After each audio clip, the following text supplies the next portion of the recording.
जय श्री कृष्ण मित्रों, राधे राधे। आप सभी का बहुत बहुत स्वागत है आपके अपने चैनल भक्ति सागर में। भगवान श्री कृष्ण जब द्वारका में थे तो अक्सर अपने ब्रज के भक्तों को याद करते थे।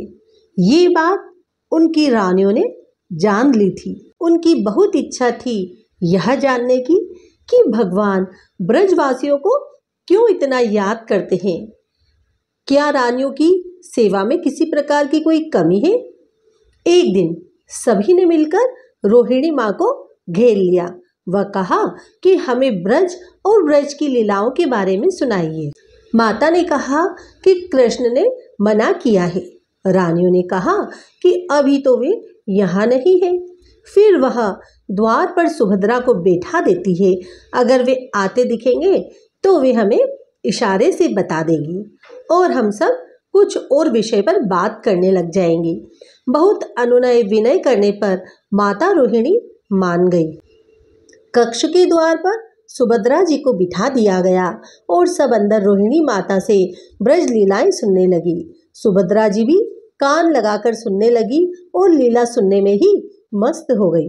उनको पता ही नहीं चला कि कब भगवान श्री कृष्ण और दाऊ बलराम उनके दोनों ओर आकर बैठ गए और वे भी लीला श्रवण का रसास्वादन कर रहे थे। भगवान श्री चैतन्य महाप्रभु जी जब श्री कृष्ण प्रेम में मग्न श्री कृष्ण लीलाओं का रसास्वादन करते थे तो आपने कई बार प्रेम के अष्ट सात्विक विकार प्रकट करने की लीला भी की। यह बताने के लिए श्री कृष्ण प्रेम की ऊंचाई पर ऐसे विकार भी शरीर में आ सकते हैं जैसे बाहें शरीर के भीतर चली जाती है, आंखें फैल जाती है, आंखों में आंसुओं की धाराएं बहती है, सारा शरीर पुलकायमान हो जाता है इत्यादि। कभी कभी सभी विकार आ सकते हैं और कभी कुछ विकार। ऐसी ही लीला भगवान श्री कृष्ण, श्री बलराम व श्रीमती सुभद्रा जी ने भी की। आपके दिव्य शरीर में लीलाओं के श्रवण से अद्भुत विकार आने लगे। आपकी आंखें फैल गई, बाहें चरण अंदर चले गए इत्यादि। भगवान श्री कृष्ण भगवान की इच्छा से श्री नारद जी उस समय द्वारिका के इस महल के आगे से निकले। उन्होंने भगवान का ऐसा रूप देखा किंतु आगे निकल गए। कुछ आगे जाकर सोचा कि यहाँ मैंने क्या देखा, अद्भुत दृश्य। फिर वापस आए, सारी बात को समझा। उधर रोहिणी माता को पता चल गया कि कोई बाहर है। उन्होंने लीला सुनाना बंद कर दिया। भगवान वापिस अपने रूप में आ गए। नारद जी को सामने खड़ा देख पूछा, आप कैसे आए? नारद जी ने कहा, भगवान वो मैं बाद में बताऊंगा, किंतु जो मैंने आप सबका अद्भुत भावमय रूप देखा है वो रूप मैं आप सभी को दर्शन दे, ऐसी मेरी आपसे विनीत प्रार्थना है। भगवान श्री कृष्ण ने कहा, ऐसा ही हो।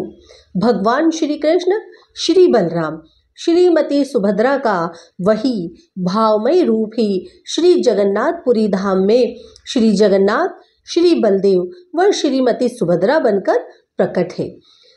भारत के पुरी धाम में श्री जगन्नाथ देव जी स्वयं पुरुषोत्तम है।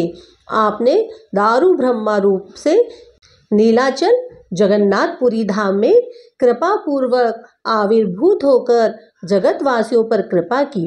श्री जगन्नाथ जी किसी के भी दृश्य नहीं है, आप सभी के दृष्टा हैं।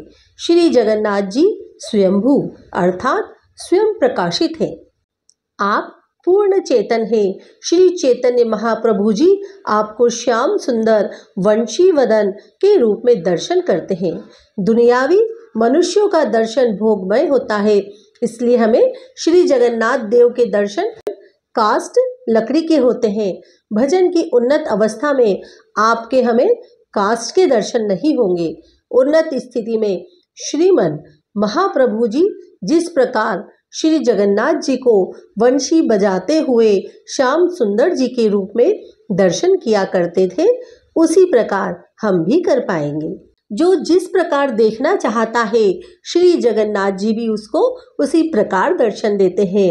अपराकृत दिव्य दृष्टि से ही अपराकृत वस्तु का दर्शन होता है। मैं देखने वाला हूँ, ऐसा अभिमान रहने से श्री जगन्नाथ जी का दर्शन नहीं होता। भोग के लिए उन्मुख होकर या भोगमय नेत्रों से भगवान का दर्शन नहीं होता।